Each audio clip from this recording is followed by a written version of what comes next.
안녕하세요. 비밀의 제 가족 여러분, 그리고 우리 귀하신 작은 야교회 성도 여러분, 반갑습니다. 음, 우리가 오늘 또 마가복음을 공부를 할 텐데요. 마가복음이 어떻게 이렇게 날 언어로 주의 은혜를 잘 말하고 있는지 말이죠. 지금까지 함께 공부해 오신 여러분들은 주님의 은혜, 즉 하늘의 뜻을 여러분들이 깨달으시면서 그것도 피부에 착착 와닿는 그런 날 언어들, 그런 것들로 쭉 설명을 해 오셔서 말이죠. 여러분들이 그 주의 은혜를 많이 누리셨으리라 그렇게 생각이 듭니다. 오늘은 이어서 13장을 공부를 할 텐데요. 1절에서 13절까지 말씀입니다. 제가 읽도록 할게요. 예수께서 성전을 떠나가실 때에 제자들 가운데서 한 사람이 예수께 말하였다. 선생님 보십시오. 얼마나 굉장한 돌입니까? 얼마나 굉장한 건물들입니까? 예수께서 그에게 말씀하셨다. 너는 이 큰 건물들을 보고 있느냐? 여기에 돌 하나도 돌 위에 남지 않고 다 무너질 것이다. 예수께서 올리브 산에서 성전을 마주보고 앉아 계실 때에 베드로와 야고보와 요한과 안드레가 따로 예수께 물었다. 우리에게 말씀해 주십시오. 이런 일이 언제 일어나겠습니까? 또 이런 일들이 이루어지려고 할 때에는 무슨 징조가 있겠습니까? 예수께서 그들에게 말씀하셨다. 누구에게도 속지 않도록 조심하여라. 많은 사람이 내 이름으로 와서는 내가 그리스도다 하면서 많은 사람을 속일 것이다. 또 너희는 여기저기에서 전쟁이 일어난 소식과 전쟁이 일어날 것이라는 소문을 듣게 되어도 놀라지 말아라. 이런 일이 반드시 일어나야 한다. 그러나 아직 끝은 아니다. 민족과 민족이 맞서 일어나고 나라와 나라가 맞서 일어날 것이며 지진이 곳곳에서 일어나고 기근이 들 것이다. 이런 일들은 진통의 시작이다. 너희는 스스로 조심하여라. 사람들이 너희를 법정에 넘겨줄 것이며 너희가 회당에서 매를 맞을 것이다. 또 너희는 나 때문에 총독들과 임금들 앞에서 서게 되고 그들에게 증언할 것이다. 먼저 복음이 모든 민족에게 전파되어야 한다. 사람들이 너희를 끌고 가서 넘겨줄 때 너희는 무슨 말을 할까 하고 미리 걱정하지 말아라. 무엇이든지 그 시각에 말할 것을 너희에게 지시하여 주시는 대로 말하여라. 말하는 이는 너희가 아니라 성령이시다. 형제가 형제를 죽음에 넘겨주고 아버지가 자식을 또한 그렇게 하고 자식이 부모를 거슬러 일어나서 부모를 죽일 것이다. 너희는 내 이름 때문에 모든 사람에게서 미움을 받을 것이다. 그러나 끝까지 견딘 사람은 구원을 받을 것이다. 우리 잠시 기도드리시겠습니다. 좋으신 하나님, 오늘도 귀하신 말씀을 허락하여 주셔서 감사드립니다. 말씀을 통하여 주님의 심중에 있던 뜻을 잘 깨달을 수 있는 은혜를 허락하여 주시옵소서.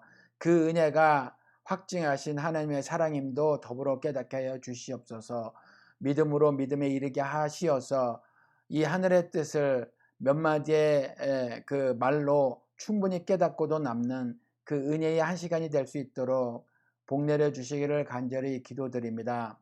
말씀 때에 벌어질 일들, 그 일들을 말씀하시고 또 경고의 말씀을 더해 놓으셨는데 아버지 하나님, 그 말세의 징조들을 직접 목격하고 또 온몸으로 맞닥뜨려 사는 우리 작은 자교회와 비밀의 제 모든 하나님의 백성들이 그러한 삶 가운데서도 능히 무서워하고 두려워 떠는 것이 아니라 이기고 또 이기는 그러한 삶을 살아갈 수 있도록 크신 복 내려주시기를 간절히 기도드립니다. 주님께서 인도하여 주시옵소서. 저희들은 주님께서 인도하시는 대로 따라가겠나이다. 오늘도 주님께서 말씀을 주실 때에 말하는 저나 듣는 모든 이들에게 하늘의 지혜와 믿음과 은혜를 더해 주시어서 그 말씀을 통한 하나님의 뜻을 잘 깨달을 수 있도록 복 내려 주시기를 간절히 기도드립니다. 예수님의 이름으로 기도드렸습니다. 아멘. 우리 말이죠. 예수께서 이제 그 마지막 말씀들을 쭉 하시는데 말이에요. 그 부활을 말씀하셨죠. 정말 부활은 신자에게 절대적인 컨셉이죠. 그렇죠. 컨셉, 그러니까 관념으로만 이해를 하실 텐데 모든 관념에는 어, 그 행함이 함께 해야 의미가 발생하는 거죠. 그냥 머릿속에 그 관념이 지식으로 나열되어 있으면 의미가 없어요.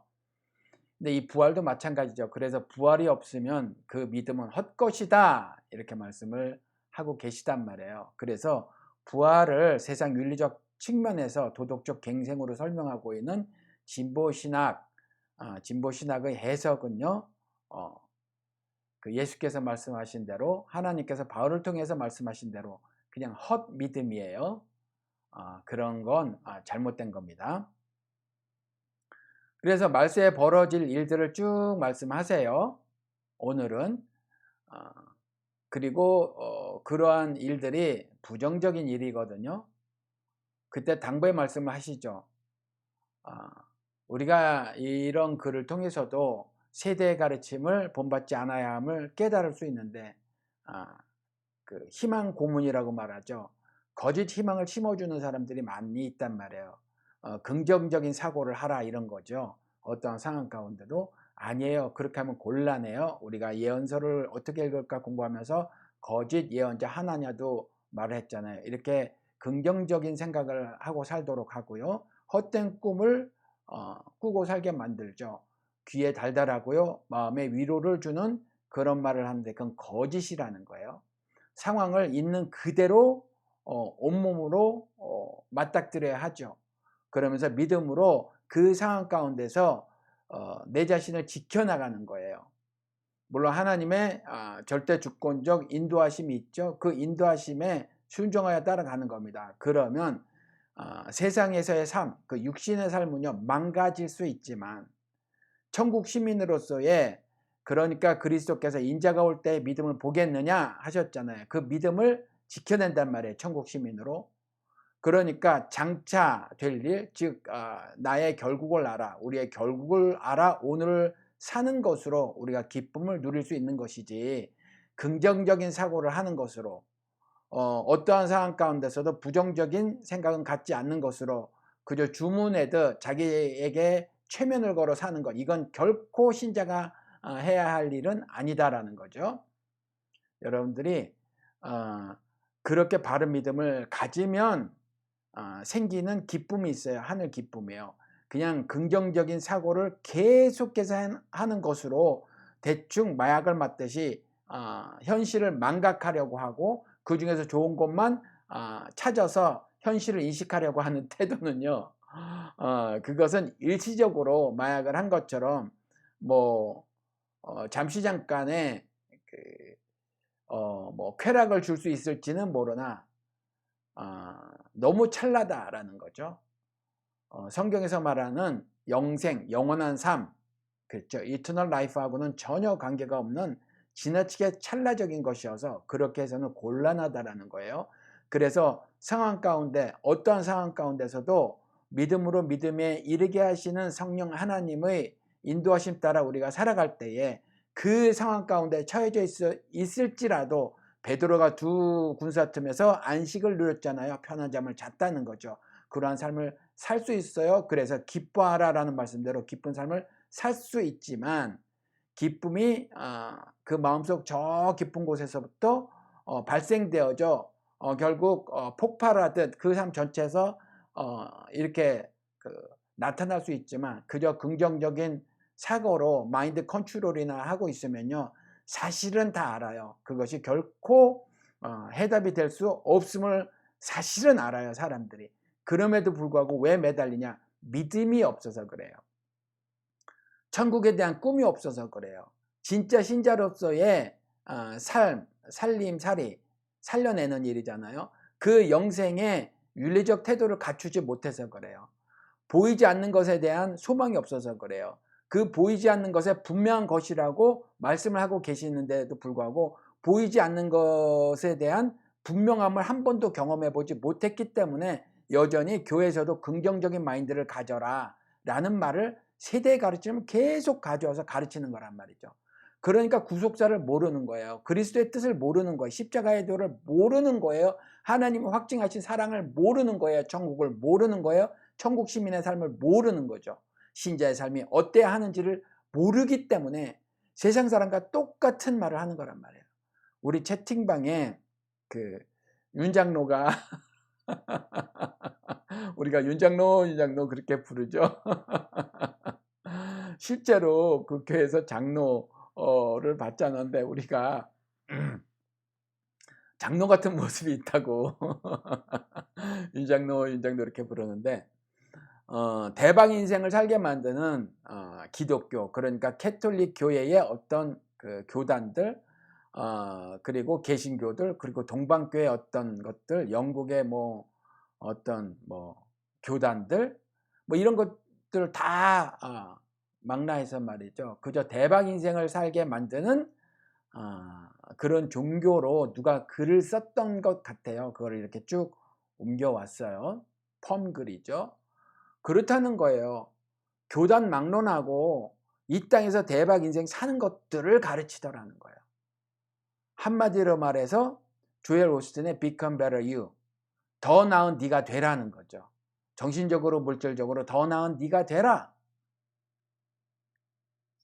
이게 교회의 가르침이라는 거예요. 요즘 교회 가르침. 그런데 성경을 통해서 보면 그리스도께서 완성하신 율법은 그 정반대란 말이죠. 이제 그런 일련의 말씀들을 지난주에 하신 거예요. 지지난주에 그 부활을 말씀을 하시면서 여러 가지 예도 들어서 말씀하시면서 그런 말씀을 하신 거예요.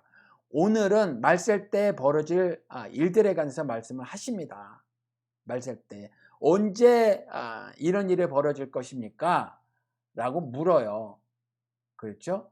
뭐냐 하면 그 성전을 예수께서 떠나가시는데 제자들, 다른 사람도 아니고요, 제자들 가운데서 한 사람이 예수께 말을 하는 겁니다. 선생님 보십시오. 얼마나 굉장한 돌입니까? 얼마나 근사한 건물입니까? 이렇게 말을 하는 거죠. 건물이 하나도 아니에요. 이 근사한 건물들을 보십시오. 이 굉장한 돌들을 보십시오. 그렇죠? 그렇게 말을 하는 거예요. 그랬을 때 예수께서 너는 이 큰 건물들을 보고 있느냐? 여기에 돌 하나도 도리에 남지 않고 다 무너질 것이다. 자랑하는 게 이와 같은 것들이란 말이에요. 그 건물을 자랑해요. 얼마나 답답해요.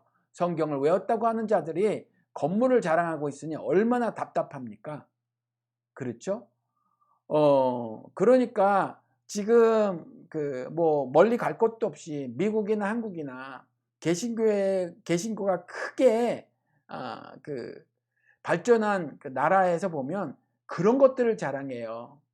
외형을 자랑해요. 외형을 자랑해요. 내가 얼마나 잘 입었는지, 잘 꾸몄는지를 자랑하는 거랑 똑같단 말이에요. 명품백 자랑하는 거고, 비싼 차를 자랑하는 거예요. 건물을 웅장하고 화려하게 져놓고요, 그런 거 자랑하고 있단 말이에요. 똑같아요. 그거 지적하시는 거예요. 그 돌 위에 돌 하나도 남지 않을 거야. 그렇죠? 이렇게 말씀하세요. 그러니까 베드로와 야고보와 요한과 안드레가 따로 여쭙는 거죠.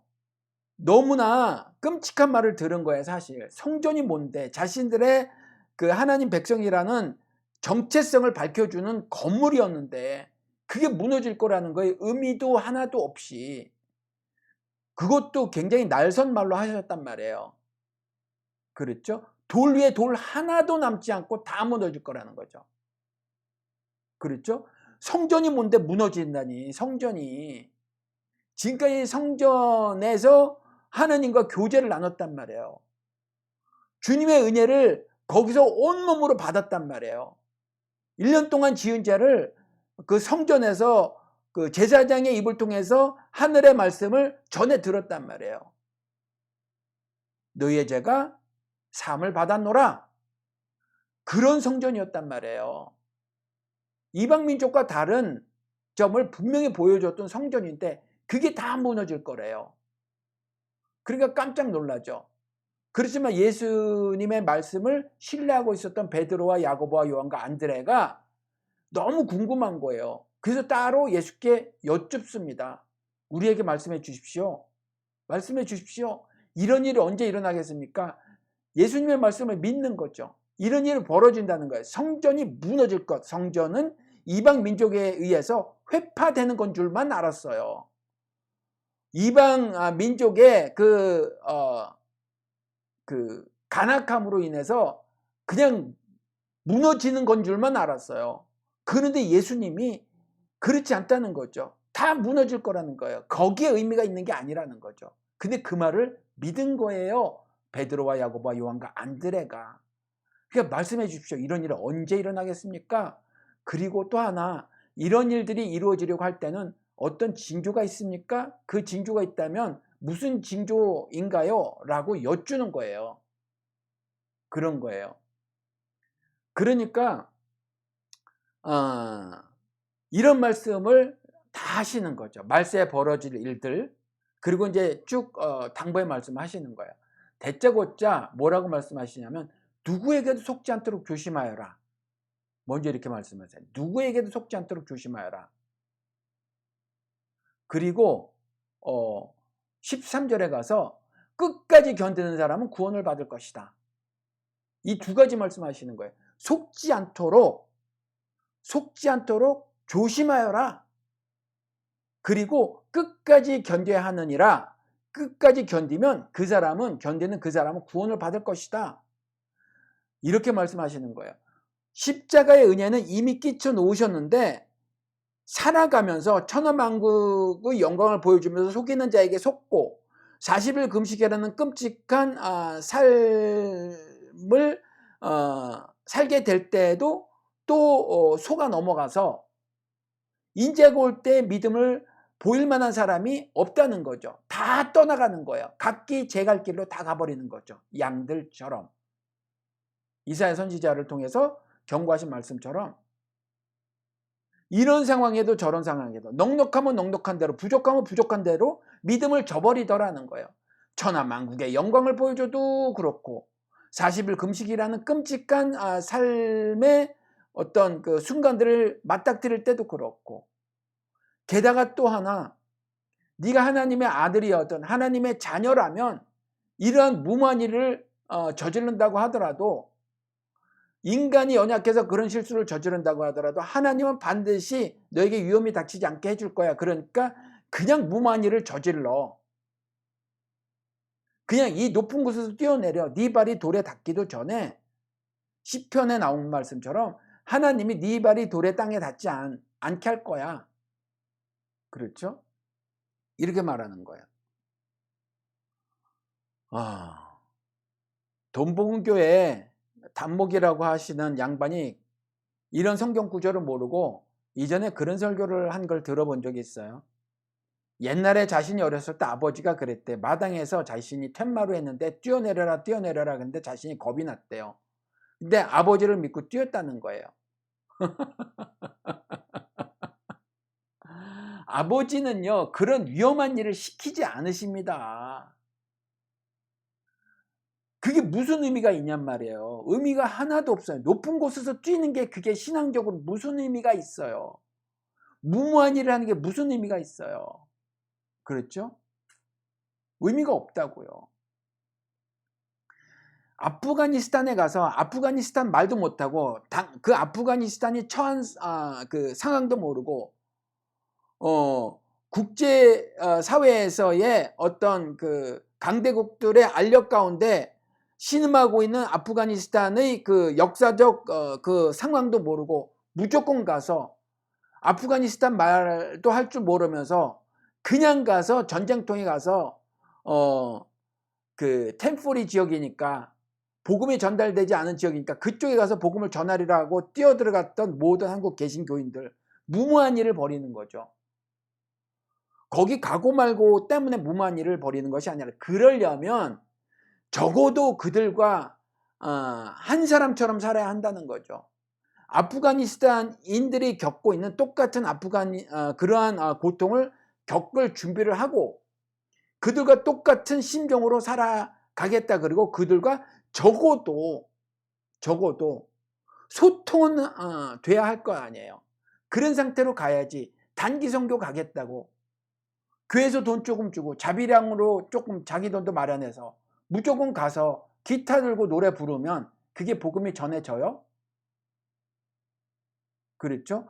복음이 서로 가서 예루살렘까지 되면 그때 그리스도가 오신다고 하면서 그냥 종교적 신념으로 꽉 찬 애들이 예루살렘에 가서 막 행진하면서 노래 부르는 사건도 있었잖아요. 그게 무슨 의미가 있냔 말이에요. 그런 무모한 행동을 하면 안 된다는 거죠. 그렇죠? 그래서 아무튼 누구에게도 속지 않도록 조심하여라 라는 당부의 말씀을 하세요. 이 말씀 뭐죠?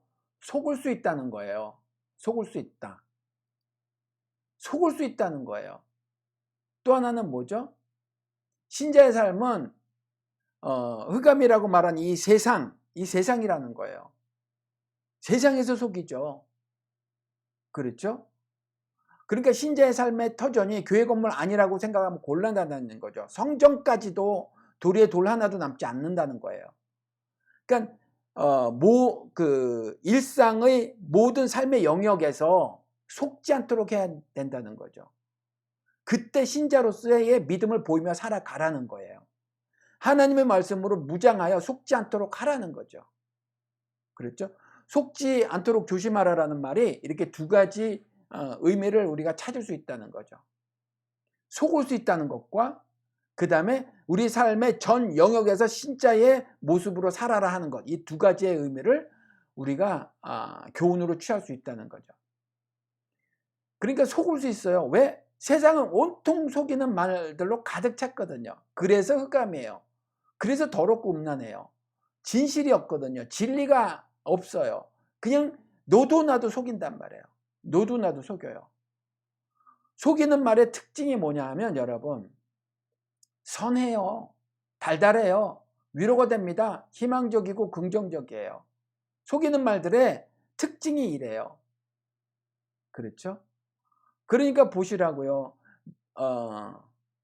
뭐라고 말하고 있냐면 본문에서 누구에게도 속지 않도록 조심하여라 그러고 나서 많은 사람이, 적은 사람이 아니에요. 많은 사람이 내 이름으로 와서 내가 그리스도다 하면서 많은 사람을 속일 것이다. 내가 그리스도다 하면서 많은 사람을 속일 거예요. 구원의 하나님이다 그러고 속일 거라는 거죠. I'm the truth. 내가 곧 진리라고 그리스도께서 말씀하셨잖아요. 그러니까 참이야, 진리야, 거짓이 아니야, 진짜거든 그러면서 속일 거라는 거예요. 진짜라고 하는 거예요. 봐봐, 내 말이 어떻게 거짓일 수가 있어. 내가 지금 이런 상황에서 이렇게 말하잖아. 내가 지금 이를 취하는 게 뭐가 있니? 내가 내 이익을 취하는 게 뭐가 있겠어? 이런 말을 내가 할 때에 상식적으로 판단해도 알잖아. 뻔하잖아. 내가 뭘 얻겠어? 그러니 내 말을 믿어야지. 그럴 거라는 거예요. 그럴 거라는 거. 그 말들이, 속이는 말들은 선해요, 달달해요, 위로가 돼요, 희망적이고 긍정적이에요. 내가 그리스도라고 말한다고 하잖아요. 많은 사람들이. 즉 진리라는 거죠. 거짓이 아니라는 거예요. 자신들의 말이 다 참이라는 거예요. 그런데 요한 장로를 통해서 모든 사람의 말을 다 믿지 말라. 모든 영을 다 믿지 말라가 모든 사람을 다 믿지 말라는 거잖아요. 주의를 기울이라는 거죠. 조심하라는 말씀이에요. 그러니까 보면 그럴듯해서 우리가 속은 것들이 뭐가 있어요? 이런 게 있죠. 기도는 호흡이다. 속았어요. 기도는 호흡이다라는 말이 성경에 없어요. 예배에는 목숨을 걸 가치가 있다. 목숨을 걸어야 한다. 이런 거. 왜요? 오히려 거꾸로 말씀하고 계신데 11조는 신앙이다. 어떤 사람들은요. 목욕탕 세미나인가 하는데 그런 데 있는 사람들은 11조가 그리스도라고 말하는 사람이 있어요. 그렇죠? 정교 분리는 주님의 뜻이다. 그러므로 사회에서 벌어지는 일에 관심을 갖지 말라. 이런 거. 그리고 판단하지 말라.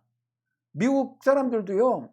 사람들하고 이게 세대의 가르침인데 갈등을 초래하기 싫어서 그래서 판단하지 않는 것이 어떤 그 세대에서 가르치는 거예요.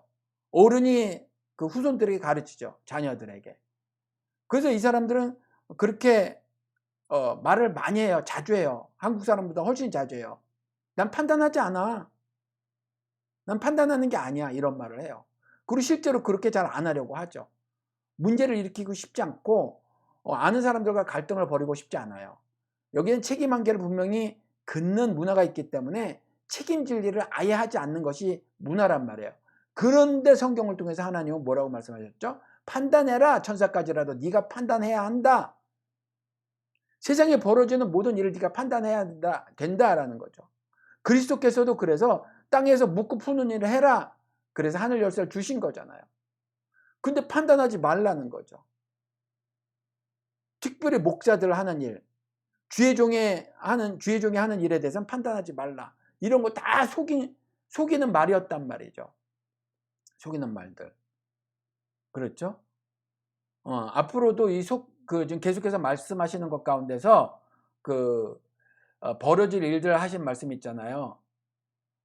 이 말씀을 통해서도 우리가 무엇에 속게 되는지 그것도 한번 살펴보도록 할게요. 아무튼 벌어질 일들을 말씀을 하시는데 내가 그리스도다 하면서 많은 사람을 속일 거래요. 그러니까 속지 않도록 조심해라. 내가 진리다, 내가 참이다, 내가 하는 말이 거짓이 아니다 라고 하면서 많은 사람을 속일 거라는 거죠. 그러면서 이어서 하시는 말씀이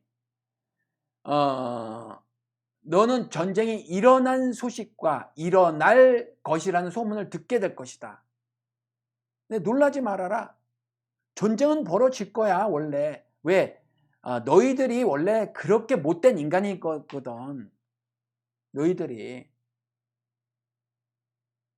전쟁은 그러니까 범죄 종합 세트인데 거기에 이 세상에서 벌어지고 있는 모든 범죄, 살인, 무슨 강간, 무슨 아무튼 별의별 그 범죄가 다 들어있는 게 전쟁이에요. 인격 말살 이런 거. 인권과 자유 박탈 이런 거. 전쟁에는 이게 다 들어가 있어요. 그런 일들이 벌어질 거라는 거예요. 인간들이 저지르는 범죄는 상상을 항상 뛰어넘습니다. 근데 그러한 일들이 왜 사람들이 관심을 많이 갖냐? 오징어 게임도 있잖아요. 미국에서 헝거 게임 또 새로 나왔는데 헝거 게임 있었잖아요. 디스토피아를 상상하잖아요. 왜? 현재 오늘 사는 게 오늘이 지옥이라 이렇게 말씀하시는 분들이 꽤 있잖아요. 지금 사는 게 지옥이라는 거죠. 그렇죠? 그러니까 내가 오늘 사는 게 지옥이니까 오징어 게임이 전 세계 모든 사람들에게 그 관심이 같은 거예요. 그런데 그러한 상황 가운데 있으니까 달달한 말이 듣고 싶죠. 그렇죠? 그래서 그런 소문들이 계속 들려요. 끔찍하잖아요. 가자 지구에서 전쟁이 또 벌어졌잖아요. 놀랄 일이 아니라는 거죠. 놀랍죠? 우리가 그냥 서구의 세계 6대 그 메이저 매스미디어에서 잘 보도를 하지 않아서 그렇지. 그 알자지라 방송 그런 데 들어가서 보면 그 참혹한 상황이 세계에 타전되고 있다고요. 끔찍하잖아요. 저는 잘 보지 못하지만 CNN 방송에서도 어린아이의 그 장면이 나온다고요. 도대체 우리가 뭘 잘못했냐? 어린아이가 아빠에게 말하는 거죠. 우리가 뭘 잘못했냐? 막 다 부서져요. 제가 하마스 편을 들겠다는 게 아니에요. 훨씬 많은 사람을 죽이고 있는 이스라엘의 편을 들고 있는 제국들을 보시라고요. 그 장면을 목격했을 때 깜짝 놀랄만 하단 말이에요. 근데 놀라지 말라는 거예요. 그런 일이 계속 벌어진다는 거죠. 이런 일이 반드시 일어나야 한다 이래요. 그러나 아직 끝은 아니다. 계속해서 민족과 민족이 맞서 일어나고 나라와 나라가 맞서 일어나며 지진이 곳곳에서 일어나고 기근이 들 것이다. 한마디로 재앙이 계속해서 벌어질 거라는 거죠. 인재와 천재가 계속 있을 거라는 거예요. 자연재해도 있을 거지만 인재도 끔찍하게 많이 벌어질 거라는 거죠. 그런데 이런 일들은 진통의 시작이다. 왜? 아직은 마지막이 아니라 마지막 때는 예언 계시록에 가서 보시면 끔찍하단 말이에요. 진짜로. 그 대환란은 정말 그 말한 대로 이전에도 없었다는 거죠. 이전에 인간들이 경험해보지 못한 환란이라는 거예요. 1년에 이전에 인간들이 겪어보지 못한 환란. 그런 일들이 벌어질 거라는 거예요. 이건 시작에 불과하다는 거죠. 그리고 또 말씀하시죠. 너희는 스스로 조심하여라. 사람들이 너희를 법정에 넘겨줄 것이다. 네, 법정에 넘겨줄 거예요. 유전무죄, 무전유죄예요. 그렇게 될 거예요. 권력의 편에 있으면 무죄, 아니면 유죄. 그렇죠? 라면 10개 훔쳐도 6개월, 수십억 해먹어도 무죄. 그렇죠? 너희가 회당에서 매를 맞을 것이다. 유대인의 랍비들이 모여있고 제사장이 있고요. 율법 교사들이 있고 그런 곳에서 매를 때린다는 거죠. 교회에서 매를 때릴 거라는 거예요. 회당에서 매를 때릴 거라는 것은 오늘날로 생각을 해서 적용을 하면 교회에서 매를 때릴 거라는 거죠. 교회에서 매를 때리잖아요. 그렇죠? 신옥주야 뺨따기를 때렸지만 정신적으로 얼마나 폭력이 심하냐고요. 여성들의 인권을 말살시키죠. 인격모독 쉽죠. 그렇죠? 가스라이팅이 보통인가요? 가스라이팅이? 이건 미국도 똑같아서 비판이 많아요. 그리고 너희는 나 때문에 총독들과 임금들 앞에 서게 되고 그들에게 증언할 것이다. 보세요. 그리스도의 말씀대로 따라 살면 끌려갈 거라는 거예요. 구약 때부터 나오잖아요. 하나님을 섬기겠다 사흘 길 광야 길로 가서 그랬더니 이것들 봐. 바로가 그러잖아요.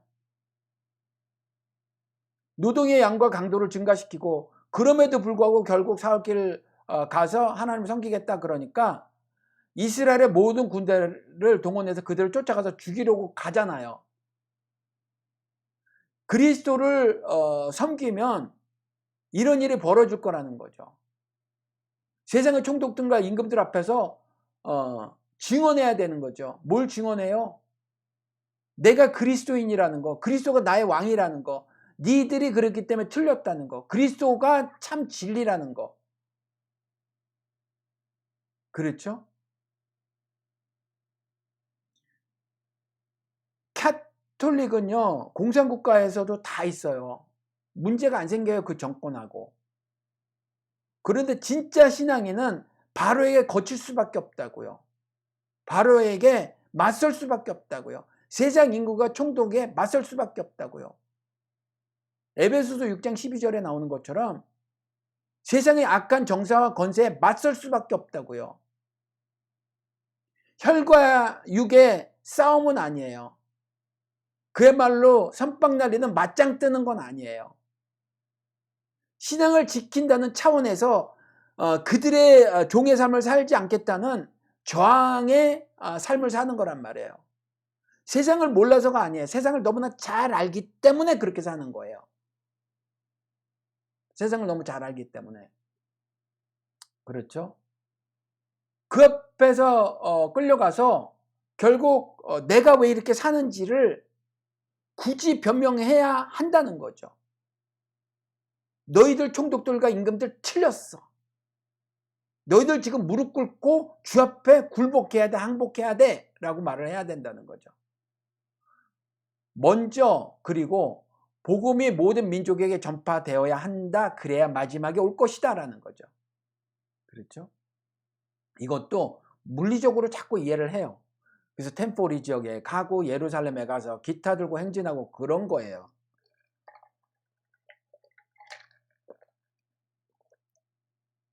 이걸 물리적으로 이해해서는 곤란하다는 거죠. 그렇죠? 그래서 복음이 모든 민족에게 전파되어야 한다는 것은 전 세계 곳곳에 다 돌아다니면서 복음을 전해야 한다. 그런 말이 아니에요. 그런 말이. 무슨 말이냐면 복음, 즉 완성된 그 율법, 그리스도의 은혜라고 하는 확증된 하나님의 사랑을 모든 민족에게 전한다는 거죠. 숫자로 모든 민족이 아니에요. 숫자로. 그런 삶을 내 일생을 거쳐 산다는 거죠. 각각 모든 그리스도를 추종하는 모든 사람들은 자기의 삶의 영역에서 그렇게 살라는 말이에요. 그게 복음이 모든 민족에게 전파되는 거라 이 말이죠. 이해가 되시죠? 그렇지 않아도 지금같이 유튜브로 온 세상의 문화를 같이 나눠서 즐기고 있는 그러한 때에 굳이 그 물리적으로 이동을 해서 나는 이 말씀을 실천하기 위해서 그래야 되겠다. 물론 물리적 이동의 의미가 없고 가치가 없다는 게 아니에요. 그렇게 가는 것이 유튜브나 이런 영상을 통해서 하는 것보다 훨씬 더 좋죠. 삶을 직접 나누면서 살을 부대끼면서 그렇게 해야 되죠. 그렇게 해야 되는데 굳이라 무슨 뭐 템포리 지역이라든가 아프리카라든가 직접 이렇게 가서 내가 복음으로 그들을 설득해야지, 이런 말씀이 이건 아니라 이 말이에요. 그렇죠? 그러니까 우리 이 말씀 자주 이 방송을 통해서 말씀을 나눴죠. 물이 바다에 넘친같이 하나님의 영광을 아는 지식이 온 세상에 편만하게 퍼지는 것, 이거 말씀하시잖아요. 이것도 객체수, 모든 지역을 뭐 한 200개 지역으로 나눈다면 뭐 그 200개 지역을 200개 지역에 다 하나님의 영광을 아는 지식이 편만하게 펴지는 것, 이거 말하는 게 아니에요. 여기에서는 이런 거죠. 그러니까 그리스도께서 율법의 완성을 이루셨잖아요. 그리스도께서 율법의 완성을 이루셨는데 각각의 모든 족속에게 다 가서 그 십자가의 그 도를 자신이 죽으심으로 이룬 것을 보여주시는 게 아니에요. 이 땅에서 그러한 행동을 하나 하시는 것으로 완성하시는 거란 말이에요. 그러니까 각각의 그리스도를 따르는 모든 사람들이 그러한 삶을 사는 것, 그것이 온 땅에 하나님의 영광이 바다의 물이 넘친까지 편만하게 퍼지는 삶을 사는 거고요. 퍼지는 거고, 여기에서 복음이 그 모든 민족에게 전파되는 것 역시 내가 그리스도처럼 지금 내가 사는 동안에 내 십자가를 지고 골고다 언덕을 올라가는 거죠. 예수를 따라 올라가는 거예요. 그래서 골고다 언덕을 내가 올라가서 예수와 함께 죽는 거죠. 그리고 예수와 함께 다시 사는 인생을 사는 거예요. 이게 복음을 모든 민족에게 전파하는 거다 이 말이죠. 이해가 되시죠? 객체수로 따지는 게 아니란 말이에요. 그리스도께서 완성이라는 단어 썼을 때 모든 족속, 그 객체들 앞에서, 그 족속들 하나하나 앞에서 그들에게 십자가의 죽음을 직접 보여주신 게 아니란 말이에요. 이해가 되시죠? 내가 그렇게 예수께서 그렇게 하시고 우리들에게 더 큰 일을 하리라. 그럼 우리도 그렇게 살고 또 우리 후손들이 우리들에게 그 믿음이라는 선물을 그 유산으로 받아서 그들도 그렇게 살아가고, 그렇게 사는 것 자체가 물이 바다에 넘친같이 온 세상에 하나님의 영광을 아는 지식이 편만하게 퍼지는 거예요. 우리 가정을 하나 놓고 예를 더 들어보면, 제가 그렇게 사는 것으로 만약에 아내와 저의 아이들이 그리스도의 십자가의 도를 깨닫고 살아간다면 이것은 물이 바다에 넘친같이 하나님의 영광을 아는 지식이 편만하게 퍼진 거라 이 말이죠. 그렇죠? 우리 가정에 그런 거고, 우리 작은 자 공동체에 그런 거고, 비밀의 제 그런 거란 말이에요. 그렇죠? 완성이라 이 말이죠. 완성. 제가 설명을 잘 했는지 모르겠어요.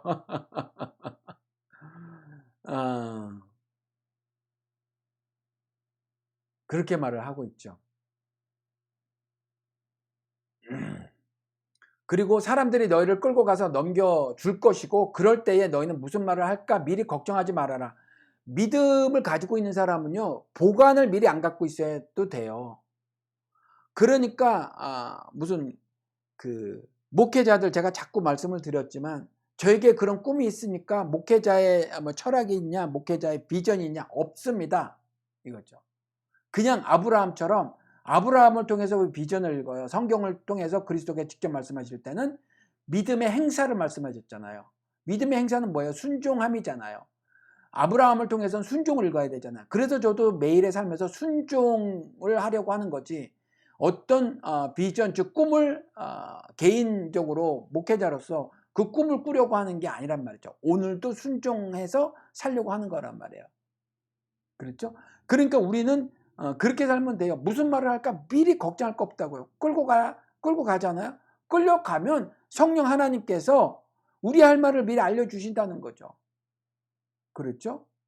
부자가 끌고 갔을 땐 그때 그렇게 말을 할 거고, 권력자가 끌고 가면 그때 또 그렇게 할 말을 주실 거라는 거죠. 그러니까 어떠한 자들 앞에서도 뭐 그가 뭐 지식이 있던 무슨 판검사에서 법을 많이 알던 뭐라고 상관이 없어요. 뭐라도 상관이 없어요. 그들에게 당당히 맞서 진리를 선포할 수 있다 이 말이죠. 신자는 왜? 성령 하나님이 내 안에 계시니까. 내 안에 계시니까. 그래서 생명의 법을 말할 수 있는 입을 신자들은 가지고 있다는 거예요. 생명의 법을 말할 수 있는 입. 그들은 여러 가지로 말을 하겠지만 그것들을 모두 제압할 수 있는 생명의 법을 말할 수 있다는 거예요. 말을 걱정할 게 없다는 거죠. 제가 오죽하면 건방져 보이지만 모든 토론에서 지지 않는다라고 말씀을 드렸잖아요. 안 지죠. 물론 그들에게 고집스럽다라고 생각되어질 수 있어요. 그렇지만 그 고집스러움은 예수께서 보여주신 거예요. 그 수많은 율법학자들을 상대로 그 대척점에 서서 니들 모조리 틀렸어 이러신 거잖아요. 니들 모조리 다 틀렸어. 니들 모조리 다 틀렸어. 니들이 우습게 하는 사람으로 취급도 하지 않는 그 세리 오히려 내가 그를 받아주마. 왜? 너희들은 전혀 모르는 게 하나가 있어. 그는 고개를 하늘로 향하지도 못하고 땅을 보고 성전에 들어가지도 못하고 주여 내가 죄인이로소이다 라고 회개를 하더라. 주가 누구냐? 네가 너희들의 주냐 하는 거죠. 주가 나라는 거예요. 주의 주되심을 인정하는 게 그래서 믿음이다 라고 말씀을 드렸던 거예요. 주의 주되심을 인정하면 어느 때에 어느 상황에 있든지 그때에 그 시각에 말할 것을 지시하여 주실 거예요. 누가? 성령 하나님께서. 그래서 말하는 이는 너희가 아니라 성령이시다 이렇게 말씀하시는 거죠. 형제가 형제를 죽음에 넘겨주고 아버지가 자식을 또한 그렇게 하며 자식이 부모를 거슬러 일어나서 부모를 죽일 것이다. 너희는 내 이름 때문에 모든 사람에게서 미움을 받을 것이다. 이렇게 말씀을 하세요. 그리고 나서 당부의 말씀하시죠. 그러나 끝까지 견디는 사람은 구원을 받을 것이다. 끝까지 견디는 사람은 구원을 받을 것이다. 끝까지 견디는 사람은 구원을 받을 것이다. 뭘 견디라는 거예요? 속이는 걸 견뎌내라는 거예요. 왜 형제가 형제를 죽음에 넘겨줘요? 속여서. 그렇죠? 엄마가 딸의 뺨을 찰싹찰싹 때리게 하고 딸이 엄마의 뺨을 찰싹찰싹 때리게 해요. 형제가 형제를 죽음에 넘겨준다는 거죠. 아버지가 자식을 또한 그렇게 하고 자식이 부모를 거슬러 부모를 죽일 것이다. 이런 일이 벌어진다는 거예요. 교회에서도 그런 일이 벌어지잖아요. 그렇죠? 지금 어머니를 섬겨야 되는데 연로하시고 또 어찌 보면 몸이 불편하시고 어머니를 섬겨야 되는데 교회를 가요. 그 시간에 가야 된대요. 불신앙이라는 거예요. 불신앙. 자식이 부모를 거스르는 일이에요.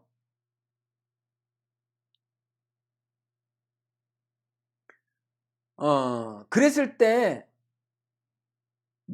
교회 가는 일을 포기하고 한나처럼 단순히 젖을 먹여야 되는 일로 1년에 한 번 가야 되는 성전에 올라가는 일도 포기를 했을 때 하나님 뭐라고 안 하셨는데 정말 내 손이 필요한 사람을 돌보기 위해서 교회를 가지 않았어요. 그랬을 경우 미움을 받을 거라는 거예요. 그리고 하나님을 모르는 그 세상에 가서 그 세상의 고개를 꺾지 않고 참 진리를 말하면 미움을 받을 거라는 거죠. 그리고 그들이 속이고 있다는 것을 지적하면 미움을 받을 거라는 거예요. 속지 말라는 말씀을 하셨죠? 이 말씀은 말씀드린 것처럼 삶의 영역에서 속지 말라는 말씀이지 교회에서만 속지 말라는 말씀이 아니잖아요. 그렇죠? 내 인생 모두에서 일상을 살면서 속지 말라는 말씀이죠. 즉 신자는 교회가 삶의 터전이 아니라 세상이 삶의 터전이란 말이죠. 그래서 흑암이라는 세상에서 빛과 소금으로 살라 이르셨죠. 빛과 소금으로 살아야 속지 않아요. 그러면 보시자고요. 전쟁이 일어났고 전쟁이 일어날 소문을 듣게 된다고 하잖아요. 그랬을 때 지금은 어떻게 말을 하죠? 누구의 편에 서야 되잖아요. 저희 둘째가 물어왔어요. 아빠, 지금 전쟁이 벌어졌잖아. 거기에서 그 가자 지구에서 거기서 전쟁이 벌어졌는데 그 프로라는 말과 콘이란 말로 써요. 그러니까는 그 누구 편이냐라는 말을 이제 그렇게 물어보는 거예요, 저한테. 근데 요거는 프로하고 컨은 꼭 그 누구 꼭 편 이런 의미를 조금 더 넘어가요. 그러니까 아무튼지 이제 그렇게 물어본 건데 그러니까 우리가 쉽게 이렇게 말을 하는 거예요. 쉽게. 이런 말은 거짓말이에요. 전쟁이 벌어지면 누구 편에 서야 하죠. 우리도 한국도 지금 미친 거죠. 자꾸 누구 편에 서요. 미국 편에 서고 일본 편에 서요.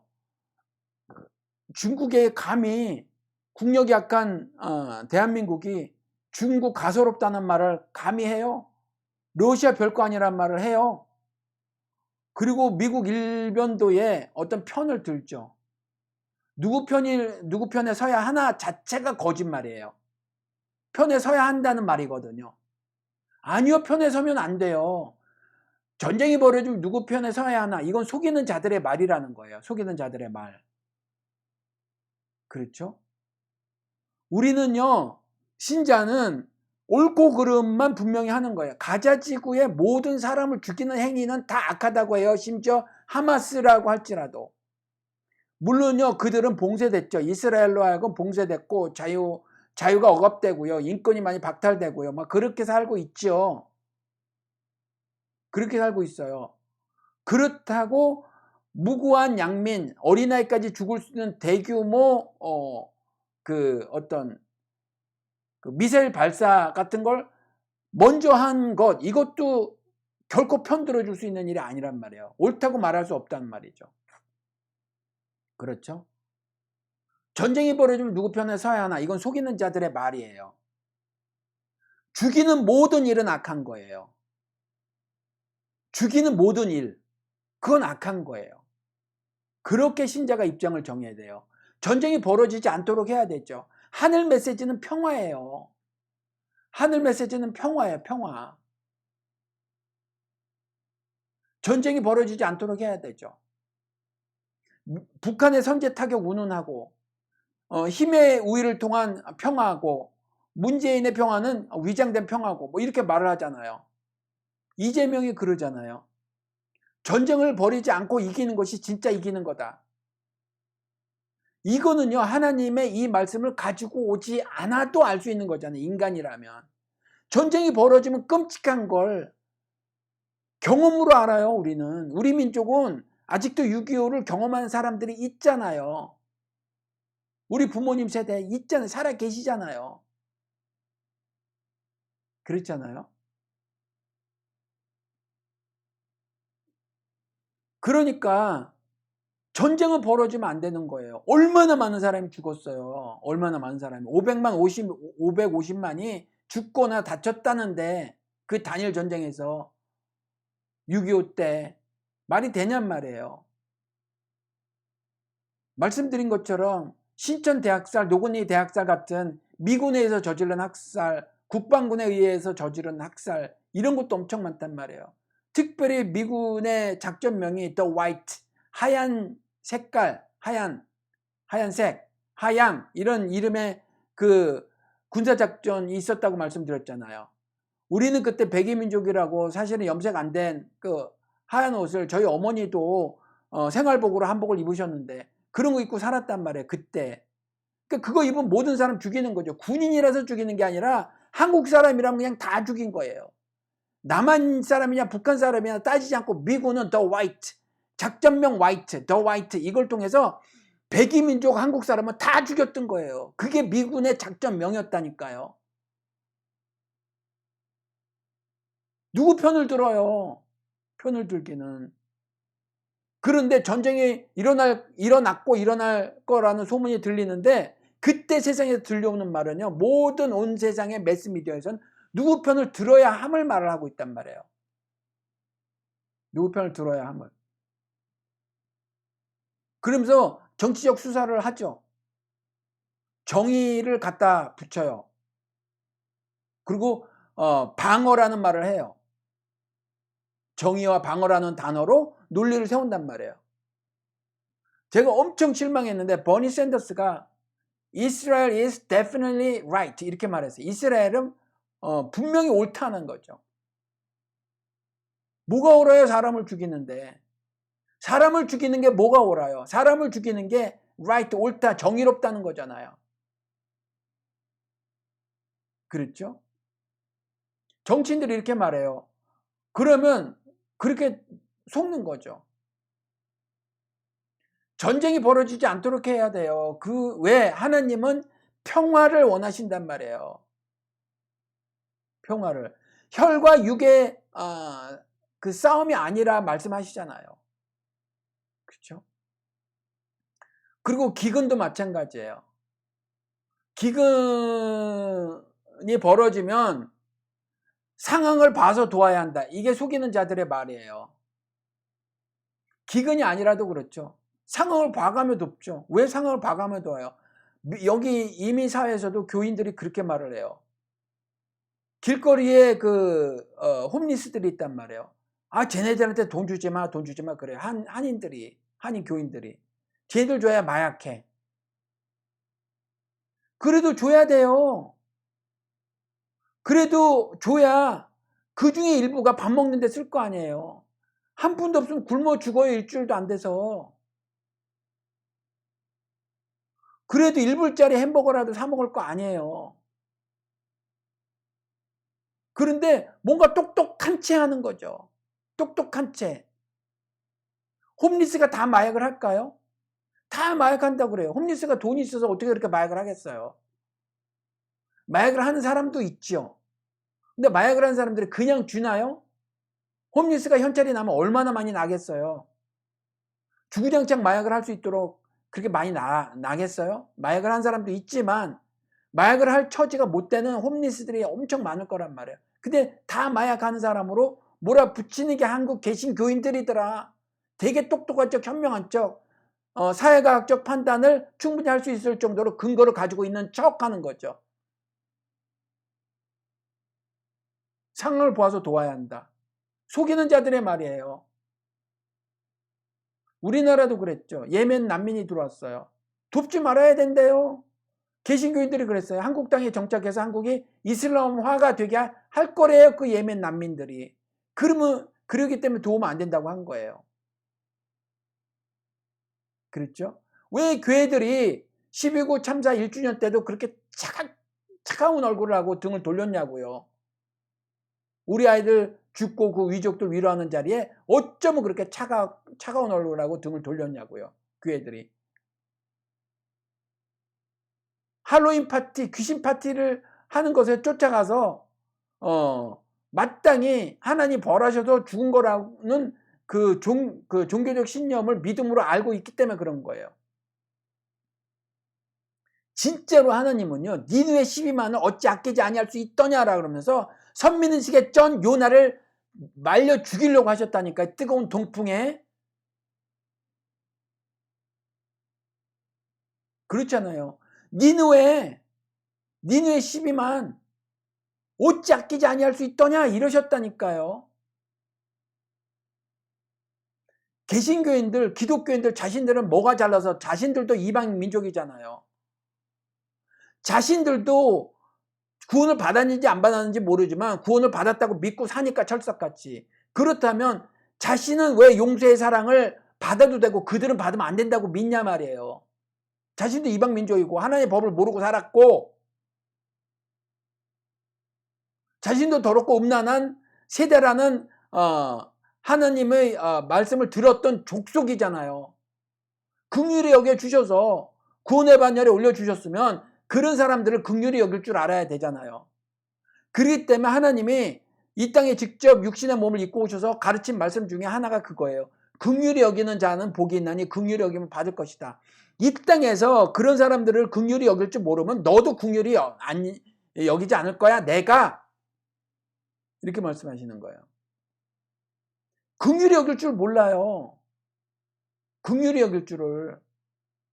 그러면서 자신은 이미 긍휼히 여김을 받았다고 주장을 해요. 아니요, 착각이에요. 하나님으로부터 긍휼히 여김을 못 받았어요. 그냥 그 자신들의 종교적 신념일 뿐이에요. 유대인들처럼.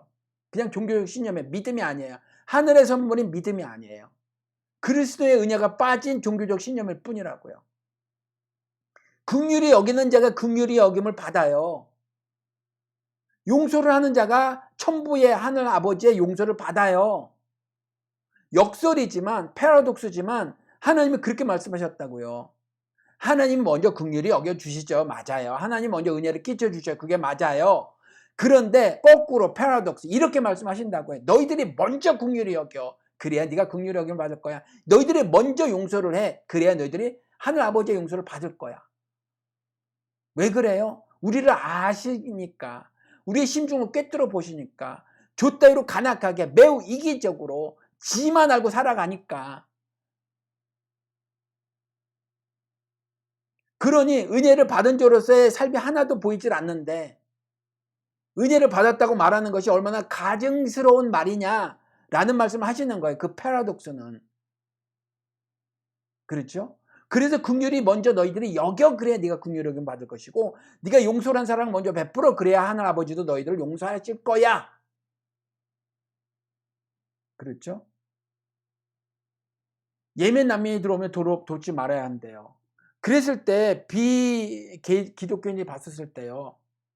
미쳤다 하지 않겠어요? 뭐가 다른데? 홀리, 거룩함, 그들과 다름, 세상과 다름, 구별됨. 뭐가 다른데요? 자신의 집단 이기심에 빠진 말과 행동이 그 세상에 더럽고 음란한 자들과 뭐가 다른데요? 똑같으니까. 똑같으니까. 뭐 개신교인들 그냥 개신교 환자라고 말할 수밖에 없는 거죠. 성경을 통해서 분명히 말씀하고 계시잖아요.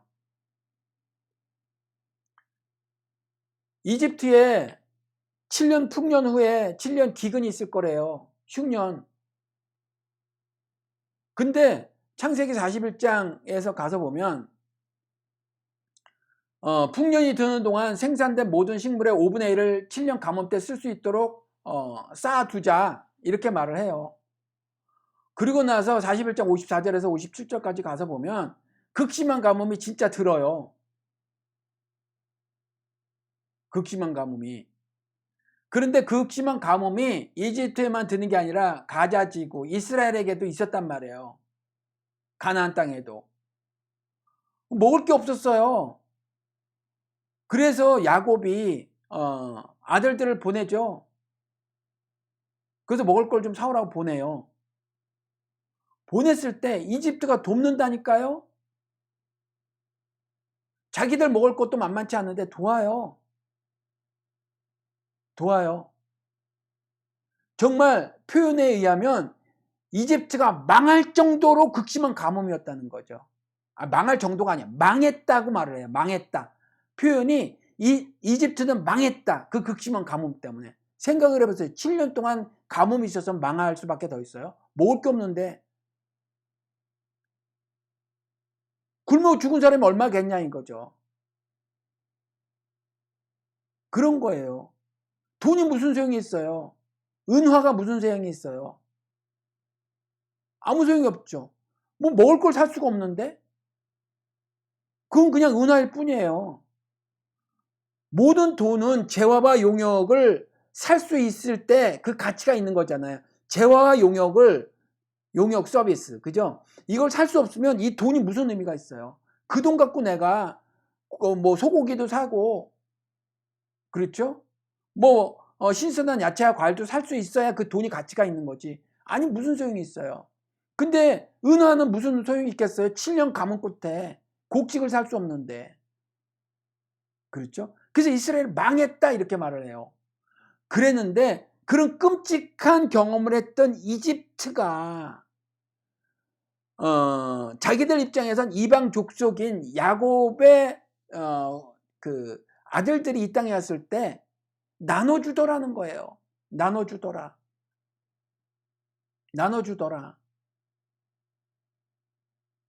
먹을 것을 챙겨 보내고요. 돈까지 넣어서 보내고요. 그리고 가는 동안에 그렇게 멀지는 않지만 그래도 옷까지도 좀 챙겨서 보냈다는 거죠. 옷까지도. 짐승 뭐 어떤 경우는 짐승 10마리에 그렇게 가득 뭐 실어가지고 보냈다 이렇게 말을 해요. 그렇죠? 근데 이것은 야곱의 후손이잖아요. 야곱의 후손. 야곱은 뭐죠? 이스라엘이잖아요. 그러니까 약속의 후손이란 말이에요. 약속의 후손. 로마서에 나온 약속의 후손. 그걸 상징하고 있다고 이 야곱은. 야곱의 후손은 그걸 상징하고 있다고요. 그래서 요셉이 난 므낫세 같은 게 계시록에 가보면은 12지파에 들어가는 거예요. 희한하죠? 그러니까 약속의 후손의 의미를 갖고 있다고요. 이게 그냥 몇 명을 말하는 게 아니라, 그 몇 명이 받은 은혜가 아니라 그 약속의 후손들이 받게 될 하늘 은혜를 말하고 있는 거란 말이에요. 이 창세기 이야기가. 그렇죠? 더 나가서 어떻게 했는지 아세요? 고센이라고 이집트에서 가나안으로 가는 중에 조금 가면은 날강 하구에 있는 땅이었어요. 비옥하죠. 그냥 뿌리면 뿌리는 대로 나는데요. 거기는 심으면 심는 대로 나는 장소란 말이죠. 날강 하구. 거기 와서 살라고까지 말을 해요. 그래서 야곱의 후손들이 거기 가서 살아요. 고센 땅에. 무슨 카페 이름이 고쉔이던데. 미국 사람들은 고쉔이라고 발음을 하는지 아무튼 그렇게 써 있더라고요. 무슨 커피 파는 집이 아마 개신교인 것 같아요. 주인이. 달라스 어디에 있어 봤는데 거기 가서 살더라는 거예요. 거기 가서 그 고센 땅에 와서 살아라 이렇게 하는 거예요. 하나님의 은혜를 말하고 있거든요. 그 약속의 후손들에게 하시는 하나님의 은혜, 부어주시는 하늘의 은혜, 이걸 말을 하고 있는 거예요. 근데 현상을 딱 뒤집어 놓고 보면 보시자고요. 나누더라는 거예요. 뭐 이런 상황 저런 상황 따지지 않고 나누더라. 누가 이집트가 나누더라는 거예요. 근데 하나님을 믿는다고 한 사람들이 뭐 선택해서 해요? 누구는 주고 누구는 주지 않고. 상황 따라서요? 아니요. 그건 다 하고의 믿음이 아니에요. 눈에 띄는 걸 하는 거예요. 내 가까이에 눈에 띄는 걸 하는 거란 말이죠. 그렇죠? 우리 땅에 와서 도와주세요. 그럼 도와줘야 되는 거예요. 그렇죠? 예멘 난민들 진짜 하나님의 백성이라면 그들이 먼저 나서서 해요. 정부가 돈이 없어 그러면 그들이 헌금을 다 털어다 그들을 도와야 돼요. 교회에서 기본적인 전기값만 내고 목사들도 뭐 다른 뭐 스태프는 뭐 할 수 없다고 치고 목사들도 뭐 2달이면 2달, 3달이면 3달 월급 안 받겠다 하고 왜 저축해 놓은 돈 있을 테니까 조그만 교회 목사 아닌 이상 안 받겠다고 그들에게 전액 보내야죠. 그게 진짜 신자의 삶이라는 거예요. 교회 모든 물질 에너지를 끌어모아서 글로 보내는 거예요. 그렇게 할 줄 알아야 되죠. 그렇죠? 상황을 봐서 내 태도를 정하는 거. 이걸 상황윤리라고 말씀을 드렸죠. 우린 자꾸 윤리에 매몰되어 살아요. 상황윤리는 하늘윤리가 아니에요. 그 상황에 따라서 뭐 이렇게 저렇게 하겠다는 거잖아요. 아니요. 상황 너머에 계신 그 하나님의 말씀에 이 상황 안에서 내 육신은 섞어져 있거나 결박되어져 있더라도 상황 너머에 계신 그 하나님의 입으로부터 나온 모든 말씀에 순종하며 살아가는 거예요. 상황에 따라 하는 게 아니에요. 그 세상에서는 그렇게 말하잖아요. 그 세상 윤리를 상황 윤리라고 하는 거예요. 상황 윤리. 하늘 윤리는 상황 윤리가 아니에요. 상황에 따라서 하는 게 아니에요. 그런데 그렇게 말을 한단 말이에요. 누가 하나님을 믿는다고 하는 사람들이. 속지 말아야 해요. 속지 말아야 해요, 여러분. 상황에 따라서 아니요. 아니요, 그렇게 하는 거 아니에요. 뜻과 힘과 정성과 목숨까지라도 다해서 과부의 두렵돈 내 삶의 모두를 다해서 그렇게 사는 거예요, 인생을. 그렇죠? 민족과 민족, 나라와 나라가 맞서 일어나면 이익이 되는 편, 국익이 되는 선에서 모든 판단을 해야 된다. 국익 우선의 생각을 가져야 한다. 이런 거. 아니에요. 아니에요. 기생 라합 보세요. 국익을 먼저 따졌나? 믿음을 생각했나? 아니요. 기생 라합 얘기를 왜 굳이 써놓으셨겠어요? 우린 기생이라고 말하지만 창기잖아요. 창녀. 창녀에 몸 팔아서 연명하는 자. 그 더럽고 음란한 것을 상징하는 게 두 개란 말이에요. 세리하고 창녀. 돈의 욕심을 부리는 세리, 이것을 메타포로 놓은 거고, 이스라엘이 음행을 저질렀다 할 때처럼 이런 거 창기를 그걸 놓은 거군요. 사회의 약자는 과부와 고아 이렇게 놓은 거고. 이게 다 메타포예요. 은유죠. 그 창녀를 들어서 말씀하시는 거예요. 그 창녀가 보인 믿을 말하는 거예요. 세상 사람들이 봤을 때 사람 취급도 하지 않고요. 함부로 대해도 괜찮은 그 창녀를 들어다가 말씀하는 거예요. 어떻게? 바른 믿음이 무엇인가? 국가 우선이 아니라는 거예요. 국익 편에 서는 게 아니에요. 하나님의 말씀에 따라 살아야 하는 거예요. 하나님의 말씀에. 민족과 민족, 나라와 나라가 맞서 일어나면 이익이 되는 편에 서야 한다고요? 국익을 우선해서 판단해야 된다고요? 아니요. 그건 속이는 자들의 말이에요. 그건 세상 사람들의 말이에요. 하나님의 편에 선 사람들은, 하나님의 입으로부터 나온 모든 말씀을 따라 사는 사람들은 완성된 율법, 즉 이웃 사랑이라고 하는 것을 족속 따지지 않고 국적 따지지 않고 그리고 하는 거예요. 그렇게 사는 거예요. 그게 신자예요. 그리스도의 은혜에 따른 판단을 하는 거죠. 그래서 제가 자주 말씀을 드렸잖아요. 옳은 일을 하는 거예요. Do the right thing. 옳은 일을 하는 거예요. 옳은 일. 그런데 예수님처럼 어떻게 하냐면 이 옳은 일을 한다는 것은 좀 더 한 차원 높은 것으로 승화시킬 수 있는데 뭐냐면 예수님 이 땅에 오셔서 옳지 않은 것을 옳게 만들으셨잖아요. 그렇죠? 세상 나라를 그리스도 나라로 만드신다고 계시록에 나오잖아요. 우리가 지금 호세아서 1장 3장을 예언서를 어떻게 읽을까 공부했지만 거기서도 나오잖아요. 호세아서 입을 통해서, 호세아 선지자 입을 통해서 내 백성이 아니라고 한 그곳에서 내 백성이라고 하겠다. 옳지 않은 것을 옳게 만드는 거예요. Make it right. 나는 옳은 일만 할래, 욕먹지 않은 일만 할래, 이게 아니에요. 옳지 않은 일을 적극적으로 옳게 만드는 일을 하는 거란 말이에요. 그러니까 그리스도의 은혜에 따른 판단을 해서 옳은 일을 하는 건데, 옳은 일은 한 차원 더 승화된 거기까지 생각을 넓혀야 되는데 뭐냐면 옳은 일을 하는 건 옳지 않은 일을 옳게 만드는 것까지가 옳은 일이란 말이죠. Make it right, 옳게 하는 것. 그냥 단순히 do the right thing, 좋은 일을 하는 것, 이게 아니라 make it right, 그것을 옳게 만드는 거란 말이에요. 국익을 우선한다고요? 그거는요 그냥 세상의 정치인들이 할 말이에요. 어떤 평론가들이 하는 말이죠. 신자가 할 말이 아니란 말이에요. 그렇게 되면 세상 사람들과 뭐가 달라요? 뭐가 구별된 거예요? 뭐가 거룩한 거예요? 그렇잖아요. 이런 일을 자꾸 속는단 말이에요. 우리가 자꾸 속는단 말이에요.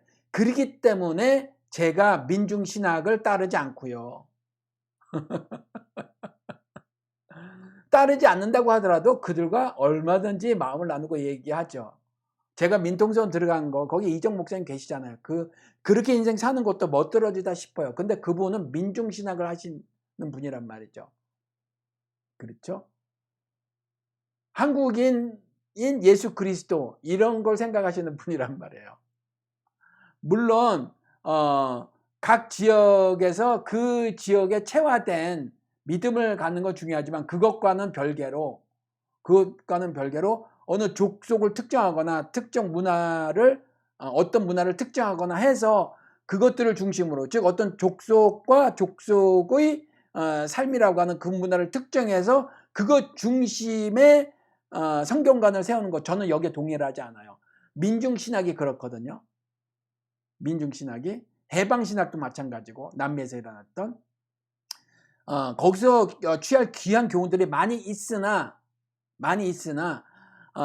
굳이 거기서 안 취해도 얼마든지 성경을 통해서 보면 이와 같이 사람 하나하나에 하나님이 얼마나 큰 관심을 가지고 있나를 읽으면 흑암에서 사람을 살리는 일을 신자니까 당연히 하고 살아야 함을 알게 된단 말이에요. 굳이 민중신학을 공부하지 않아도, 거기에 경도되지 않아도. 그렇죠. 그래서 옳은 일을 하는 거예요. 그렇게 하다 보면 법정에 넘겨지고요, 회당에서 매를 맞게 된대요. 법정에 넘겨지고 회당에서 매를 맞게 된대요. 근데 요셉처럼 믿음을 보이라는 거죠. 요셉처럼 믿음을 보이라는 거예요. 요셉이 창세기 45장 7절 8절에 가서 보면, 하나님께서는 형님들과 형님들의 자손이 살아남도록 하려고 저를 먼저 이곳에 보내신 것이에요. 팔아 넘겼잖아요, 형님들이. 겉의 모습은 팔아 넘긴 게 맞아요. 근데 구속사를 읽을 줄 알아야 된다고요. 누구는 하나님을 신앙하는 사람들은 내 삶에 벌어진 일을 믿음으로 해석할 줄 알아야 된다고요. 육신적으로 매몰되어질 것이 아니라 해석할 줄 알아야 된다고요. 형님들이 나를 판 거지만 어떻게 자신의 믿음으로 자신의 삶을 승화시켰냐고요. 하늘의 것을 만들었냐고요. 요셉이 그 믿음으로. 하나님이 야곱의 후손인 형님들을 살아남도록 하려고 저를 이곳에 먼저 보내신 것입니다. 야곱의 후손, 약속의 후손들에게 하늘의 복을 내리시려고 저를 사용하신 것입니다. 여러분들도 동일해요. 믿음을 보이시면 이 세상이 흑암이라 깜깜하잖아요. 여러분들이 맞닥뜨리는 상황이 만만치 않아요. 그렇죠? 예언하신 말씀대로 법정에 넘겨질 수도 있고요, 박해를 받는단 말이에요, 그리스도 때문에.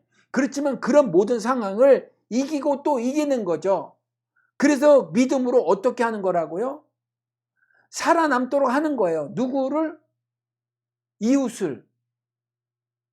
그들에게 약속의 후손이 될 수 있도록 기회를 내가 주는 거란 말이에요. 예수 그리스도께서 하신 말씀대로 자신보다 더 큰 일을 하리라. 우리가 예수님보다 더 큰 일을 하는 거죠. 그를 대할 때 예수님처럼 십자가를 지고 골고다 언덕을 올라가시는 것으로 율법의 완성을 이루신 것처럼 우리도 우리의 십자가를 지고 골고다 언덕을 따라 올라가는 삶을 그들에게 보여줌으로 그들을 향한 사랑을 확증하는 거예요. 그러면 우리가 세상에서 맞닥뜨리는 그 모든 그릇된 일들, 잘못된 일들, 더럽고 음란한 일들, 그 가운데 살아가는 내 육신, 그 육신의 삶은 겉모습은 그 세상 사람과 같을지라도 그 성격과 그 내용은 하늘 것이 돼서 뭐를 실천하는 거냐 하면 사람을 살리려고 내가 지금 현재 오늘 살아가노라, 요셉과 같은 고백을 하는 거란 말이야. 어제의 삶이 당신들이 팔아서 넘겨진 게 아니라 이 세상에서 내가 세상에 섞여져 육신의 삶을 살지만 그것이 다가 아니라 내 삶의 속뜻은, 내 삶의 성격은, 구체적인 내용은, 하늘 윤리를 드러내는 차원의 것은 뭐냐 하면 사람을 살리는 것이 있다. 내가 살고 나를 통해서 그를 살리는 것이 하늘의 뜻이고 그 하늘의 뜻을 하나님께서 나를 통해서 성취하고 계시는 것이다 라는 요셉이 했던 고백을 우리도 할 줄 알아야 한다는 거죠. 그렇기 때문에 8절에 45장 창세기, 그러니 저를 이곳에 보내신 분은 형님들이 아니라 하나님이십니다. 물리적으로는 형님이 팔아제낀 게 맞죠. 물리적으로. 그렇죠. 물리적으로는 형님들이 팔아제낀 게 맞아요. 그런데 물리적인 그런 일을 이 세상에서 내가 육신적인 삶은 그렇게 살아가는 모습을 띌지라도 속뜻은 사람 살리는 데 있다라는 거죠. 그렇게 우리가 신앙을 보일 줄 알아야 하죠. 누구 앞에서? 하나님 앞에서. 그래서 야고보서 주제가 그거라고 말씀하셨잖아요. 너는 믿음이 있다 하지만 나는 행함을 보이리라. 행함을 보이리라. 너는 믿음이 있다고 하지 근데 나는 행함을 보이리라. 이 행함을 보이는 게 뭐였어요? 형제들에게 먹을 것을 주는 거였잖아요. 돌봐주는 일이었잖아요. 그 일을 하리라 이거죠. 그렇죠? 법정에 넘겨지고 회당에서 매를 맞게 돼요. 이 가난의 고리를 끊어내자. 어떻게 그럴 수가 있냐. 어떻게 대우중공업 그 하청업자들에게 이렇게 가혹한 린치를 가할 수 있냐라고 세상 임금에게 혈과 육이 아닌 진리의 말씀을 전하는 것으로 저항을 하죠. 그러면 회당에서 매를 맞게 되겠죠. 교회에서도 왕따가 당하겠죠. 그리고 법정에 넘겨질 거예요. 그래도 괜찮다는 거죠. 요셉처럼 나는 믿음을 보이리라 한다는 거예요. 그렇죠? 경기도가 서울에 편입되냐 마냐 그러잖아요. 저는 상황을 모르겠어요. 편입될 수도 있다고 쳐요. 아니면 안 된다고 쳐요. 그렇지만 그런 일을 내뱉으려면 먼저 사회적 논의가 있어야 되죠. 그래야 그게 진짜잖아요. 그게 진실이잖아요. 그게 단순히 무슨 정치적 어떤 이익을 노리는 것이 아니라고 믿을 수 있잖아요. 아니 사회적 논의도 하지 않고 언제 알았냐 그랬더니 최고위원이라는 자가 나와서 발표된 날 알았다. 자신들 그 당 안에서도 논의가 이루어지지 않았던 거잖아요. 그러니까 논의가 이루어지지 않은 상태에서 서울을 편입시키면 문제가 생겨야 안 생겨요. 그러니까 그러면 안 되라고 말하면 공회에서 매를 맞을 거라는 거죠. 개신교에서 왕따를 당할 거라는 거죠. 그리고 적극적으로 저항을 하면 또 잡혀갈 수도 있다는 거죠. 그렇지만 그렇게 살아야 한다는 거예요. 그렇게 살아가는 사람이 하늘의 기쁨을 누리면서 살 수 있는 거예요.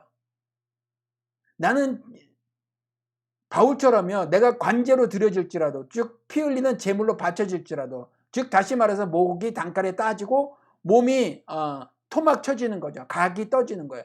그래서 나무 땅을 버려놓은 위에 던져져서 태워질지라도 그게 관제의 제물로 바쳐지는 거잖아요. 내가 관제로 드려질지라도 기뻐하고 또한 기뻐하리라. 두 번 I will rejoice and I will rejoice. 기뻐하고 또한 기뻐하리라 이렇게 되는 거죠. 세상의 판단은 저 인간이 세상의 룰을 어겼으므로 총독과 임금의 법을 어겼으므로 저렇게 되는 거고 종교법을 어겼으므로 개신교 교리를 어겼으므로 이런 일을 당한다고 하지만 내가 기뻐하고 또한 기뻐하리라. 하늘 말씀을 실천하는 것으로 기뻐하고 또한 기뻐하리라. 이게 오늘 그리스도께서 마지막에 율법의 완성을 이루기 전에 당부하시는 말씀이에요. 모든 사람에게서 미움을 받을 것이다. 내 이름 때문에. 그러나 끝까지 견딘 사람은 구원을 받을 것이다. 속지 않아야 한다는 거예요. 견디는 것 가운데 가장 큰 것은 속지 않아야 한다는 거예요. 속지 않도록 말씀을 무장하라는 거죠. 아니면 속아서 세상 임금의 종의 삶을 산다는 거죠. 죄의 종의 삶을 산다는 거예요. 속지 않도록 조심하여라. 속지 않도록 조심하여라. 너희는 스스로 조심하여라. 법정에 넘겨줄 것이고 회당에서 매를 맞을 것이다. 세상 총독들과 임금들 앞에 너희는 나 때문에 서게 될 것이다. 여기까지 하겠습니다. 여러분 마지막 예수님께서 당부하시는 일련의 말씀들 가운데서 오늘은 또 한 말씀 하신 거예요. 여러분들이 잘 깨달아서 여전히 헬 조선을 벗어나지 못하고 내년도 암울한 전망을 펴는 사람들이 많아요. 부동산도 심각하게 문제가 있을 거라고 말씀을 하고 또 예산 문제에 있어서 고집을 꺾지 않아서 어떤 문제가 또 발생할 수도 있고 그 다음에 예산을 다 깎아버려서 정말 국가와 민족을 위해서 절대로 필요한 예산들은 다 깎아버리고 권력기관의 예산을 총 합쳐서 뭐 조 단위로 늘렸다고 하고 이런 일들이 계속 벌어지니 암울하단 말이죠. 우리의 자녀들은 여전히 무한의 경쟁에 내몰려서 꿈을 꾸고 살아가지 못한 정말 어리지만 픽줄한 삶을 살아가고 있을 때에 우리라도 올바로 하늘의 믿음을 잘 지켜서 믿음을 그들에게 우리 자녀들에게 유산으로 남겨줄 수 있는 그러한 삶을 다 사시자고요. 그리고 그러한 삶을 내가 먼저 사는 것으로 하늘 기쁨이 무엇인가 이런 상황 속에서도 이 암울한 환경 가운데서도 어떻게 우리 부모님들은 저와 같이 기쁨을 누리고 살 것인가를 우리가 직접 보여주는 것으로 우리 자녀들에게 하늘의 믿음을 유산으로 전해주며 사시자고요. 그렇게 살기를 소원합니다. 감사합니다. 안녕히 계십시오.